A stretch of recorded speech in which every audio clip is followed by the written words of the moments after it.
Bismillahirrahmanirrahim. Assalamualaikum warahmatullahi wabarakatuh.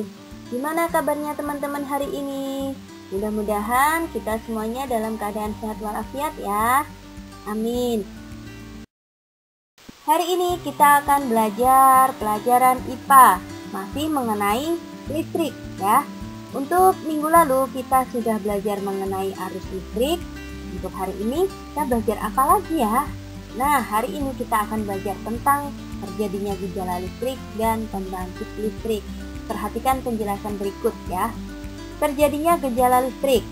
Arus listrik dapat mengalir pada sebuah rangkaian tertutup.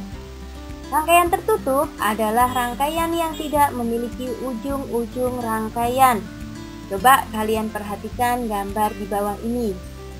Pada gambar di bawah ini ada dua macam rangkaian.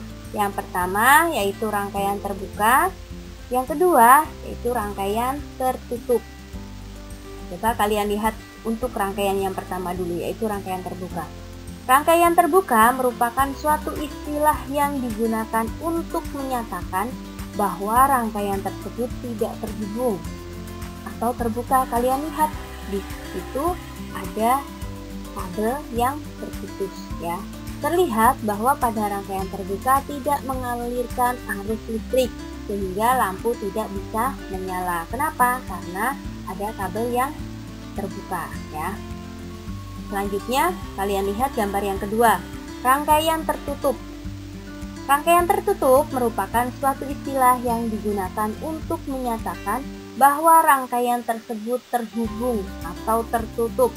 Nah, terlihat bahwa pada rangkaian tersebut mengalirkan arus listrik sehingga lampu bisa menyala. Kenapa? Karena kabelnya tertutup, tidak ada yang terbuka ya.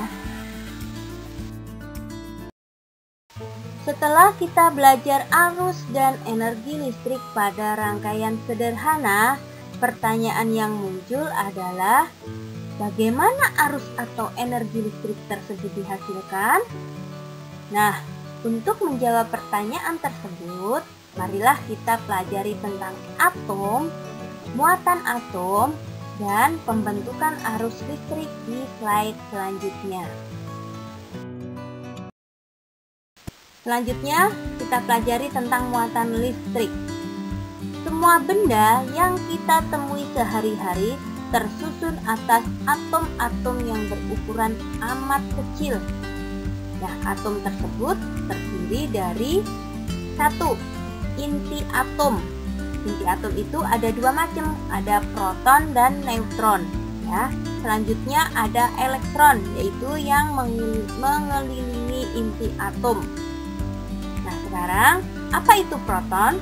Proton itu adalah yang bermuatan listrik positif, elektron bermuatan listrik negatif, dan neutron tidak bermuatan listrik. Berikut adalah contoh susunan atom secara sederhana. Coba kalian perhatikan gambar di bawah ini. Sebelum dijelaskan, ada tiga macam muatan listrik ya tadi. Yang pertama yaitu proton. Proton itu listrik positif. Selanjutnya elektron, yaitu listrik negatif. Selanjutnya lagi ada neutron, yaitu tidak bermuatan listrik.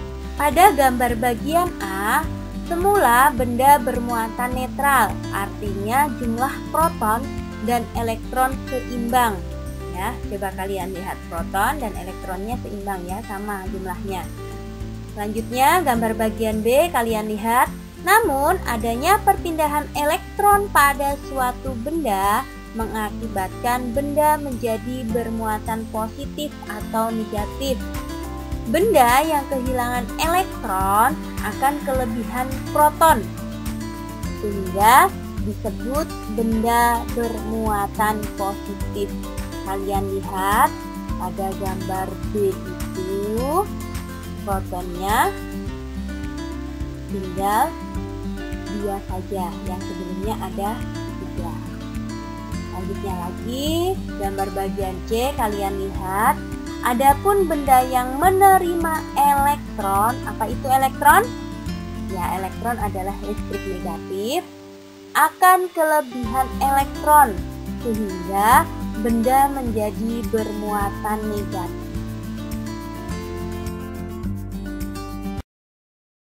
Selanjutnya, pembentukan arus listrik. Arus listrik terjadi karena adanya perpindahan muatan-muatan listrik. Menurut teori elektron, muatan listrik yang berpindah adalah elektron. Elektron berpindah dari daerah yang kelebihan muatan listrik menuju daerah yang muatan listriknya lebih sedikit. Daerah yang kelebihan elektron disebut kutub negatif, sedangkan daerah yang kekurangan elektron disebut kutub positif. Jadi, elektron mengalir dari kutub negatif menuju kutub positif. Perpindahan elektron disebut dengan arus elektron. Berdasarkan teori listrik, muatan yang berpindah adalah proton. Proton mengalir dari kutub positif menuju kutub negatif. Perpindahan proton disebut dengan arus listrik. Selanjutnya, pembangkit listrik. Energi listrik dihasilkan oleh pembangkit listrik.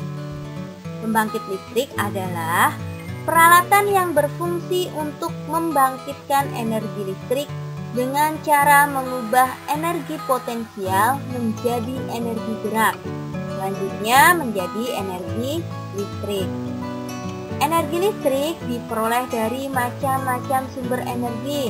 Misalnya di bawah ini ada dari bahan bakar minyak, gelombang laut, angin, batu bara, panas bumi, dan yang terakhir adalah mikrohidro.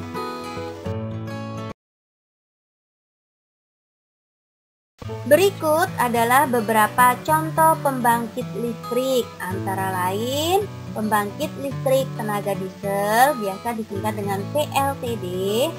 Yang kedua, pembangkit listrik tenaga air atau PLTA. Yang ketiga, pembangkit listrik tenaga bayu atau angin, disingkat PLTB.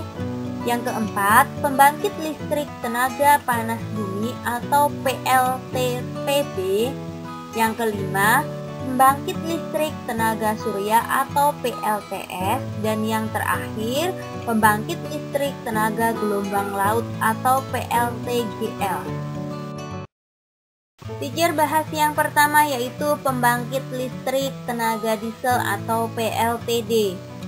PLTD memanfaatkan sumber energi dari bahan bakar solar untuk menghasilkan energi. PLTD biasanya digunakan di desa-desa atau daerah-daerah terpencil. Kira-kira di mana saja ya itu? Coba kalian browsing di internet ya. Nah, di bawah ini contoh pembangkit listrik tenaga diesel. Yang kedua yaitu pembangkit listrik tenaga air atau PLTA. PLTA memanfaatkan arus air yang berfungsi menggerakkan turbin yang terhubung dengan generator. Contoh PLTA antara lain adalah PLTA Gajah Mungkur yang ada di Jawa Tengah, PLTA Singkarak yang ada di Sumatera Barat, dan PLTA Larona di Sulawesi Selatan. Sebenarnya di Indonesia masih ada ya beberapa PLTA yang lain. Nah, di bawah ini teacher kasih dua contoh PLTA yang ada di Indonesia. Yang pertama yaitu PLTA Waduk Gajah Mungkur yang ada di Jawa Tengah. Nah, yang gambar kedua ini adalah PLTA Singkarak yang ada di Sumatera Barat. Sekian pembelajaran kita hari ini. Selamat belajar dan selalu jaga kesehatan ya. Teacher akhiri sekian. Wabillahi taufiq wal hidayah. Wassalamualaikum warahmatullahi wabarakatuh. See you.